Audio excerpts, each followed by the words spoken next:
Hi అండి, welcome back to my channel Divya talks. నేను ఈరోజు పోలిపాడ్యమి పూజా విధానం గురించి తెలియజేయబోతున్నాను. పోలిపాడ్యమి డిసెంబర్ 1 ఆదివారం 11:03 నుండి 2 డిసెంబర్ సోమవారం పగలు 12 గంటల వరకు ఉందండి. మనం సూర్యోదయానికి ఉన్న తిథినే లెక్కలోకి తీసుకుంటాం కాబట్టి 2వ తారీఖు సోమవారం ఉదయాన్నే మనం పోలిపాడ్యమి జరుపుకోవాలండి.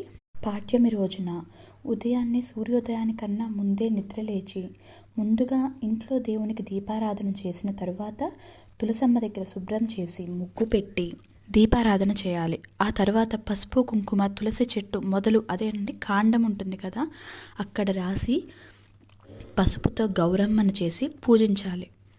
చెట్టు మొదల్లో శాలిగ్రామం నుంచి పసుపు రాసి బొట్టు పెట్టి తులసి చెట్టు మొదల్లో ఉంచాలండి. ఈ రోజున శాలిగ్రామానికి కూడా పూజ చేయాలి. అంటే దామోదరునికి మనం పూజ చేస్తామన్నమాట.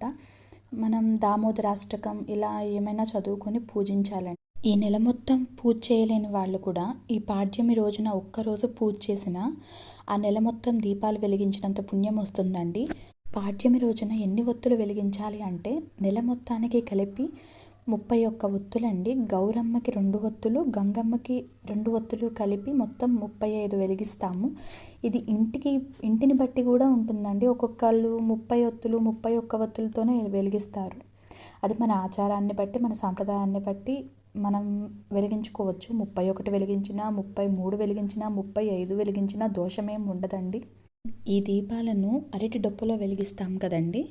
అరటి డొప్పలో 31 ఒత్తులు కలిపి ఒక ఒత్తిగా చేసి మిగతావి 2 ఒత్తులు విడివిడిగా 3 వరుసలో వెలిగించవచ్చండి. ఆవు నెయ్యితో వెలిగించడం శ్రేష్టం. ఆవు నెయ్యి చాలా మంచిదండి. ఆవు నెయ్యితో వెలిగించండి. దీపాలను మీరు మీ ఇంటి దగ్గరలో నది కానీ చెరువు కానీ ఉంటే అక్కడ వదలటానికి ట్రై చేయండి. లేని పక్షంలో టబ్ ఉంటే అందులో నీళ్లు పోసి వదలండి. కానీ నదిలో చెరువులో వదలటం చాలా మంచిది.